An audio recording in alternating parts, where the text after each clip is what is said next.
আসসালামু আলাইকুম। আশা করছি সবাই অনেক ভালো আছেন। আজকে আমি আপনাদের সাথে আরও একটি আমড়ার আচারের রেসিপি শেয়ার করব। এই আচারটা বানানো একদমই সহজ এবং খেতে কিন্তু অসম্ভব মজার। আরও জানিয়ে দেব আচারটা আপনারা বাসায় কিভাবে বছর জুড়ে সংরক্ষণ করবেন।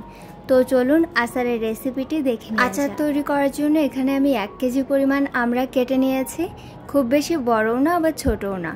আমি কিন্তু আজকে আচারটা আটি সহই তৈরি করব। প্রথমেই আমি একটি মশলা তৈরি করে নেব। তার জন্য এখানে 2 চা চামচ সরিষা দিয়ে দিচ্ছি, 5টা রসুনের কোয়া বড় সাইজের, আর যদি ছোট সাইজের রসুনের কোয়া হয় একটু বেশি পরিমাণে দিবেন, আর অল্প একটু আদা। এখন এগুলো পেস্ট করে নেব। তো এখানে আমড়াটা আমি একটু ভাপ দিয়ে নিয়েছি।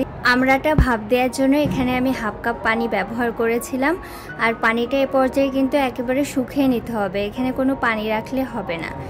এখানে একটি পাত্রে 1.5 চা চামচ পাঁচফোড়ন, 2টা শুকনা মরিচ, একটু তেলে আমি এটা ব্লেন্ডারে ব্লেন্ড করে নেব। দেন মশলাটা কিন্তু আমি আচারে পরে ব্যবহার করব। তো এখানে কিন্তু পাঁচফোড়নটা আবার পুড়িয়ে ফেলা যাবে না, তাইলে কিন্তু আচারের টেস্টটাই নষ্ট হয়ে যাবে। তো পাঁচফোড়নটা কিন্তু আমি ব্লেন্ড করে নিয়েছি, আর এখানে কিন্তু একেবারে মিহি গুঁড়া করলে হবে না, একটু দানা দানা রাখতে হবে।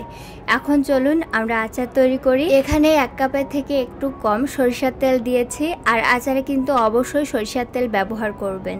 4-5টা শুকনা মরিচ এবং 5-6টার মতো রসুনের কোয়া দিয়ে কিছুক্ষণ তেলে নেব।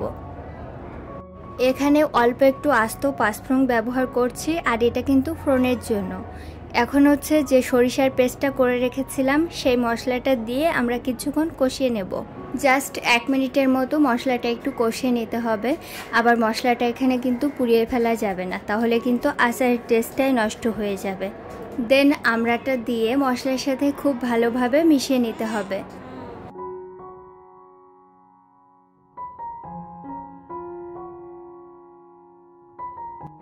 এখন এখানে স্বাদমতো লবণ ব্যবহার করছি, আর 1/2 চা চামচ হলুদের গুঁড়া আর 1/2 চা চামচ মরিচের গুঁড়া দিয়ে দিলাম। আর লবণটা কিন্তু যার যার স্বাদ মতো দিয়ে নেবেন। আর পরে কিন্তু আমি একটু বিট লবণ ব্যবহার করব, তো এখানে একটু লবণটা কিন্তু কম ব্যবহার করেছি।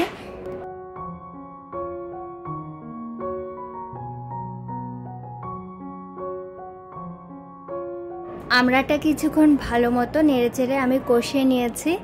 এখন চিনি ব্যবহার করব, আর যা যা টেস্ট অনুযায়ী কিন্তু চিনিটা ব্যবহার করবেন। তো এখানে আমি এখানে 1/4 কাপের মতো চিনি ব্যবহার করেছিলাম। দেন আমড়াটা চিনির সাথে খুব ভালোভাবে মিশিয়ে এনেছি, আর এই চিনি পানিতেই কিন্তু আমড়াটা খুব ভালোভাবে সিদ্ধ হয়ে যাবে।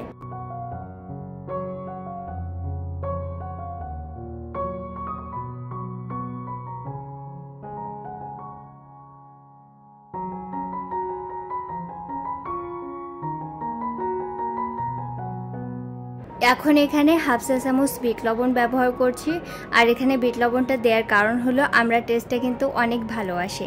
আর বিট লবণটা প্রথমে ব্যবহার করবেন না, একটু শেষ পর্যায়ে বিট লবণটা ব্যবহার করবেন। যে পাঁচফোড়নটা গুঁড়া করে রেখেছিলাম সেখান থেকে কিন্তু এখানে 1.5 চা চামচ ব্যবহার করেছি। এখন নেড়ে চেড়ে আমড়ার সাথে খুব ভালোভাবে মিশিয়ে নিতে হবে।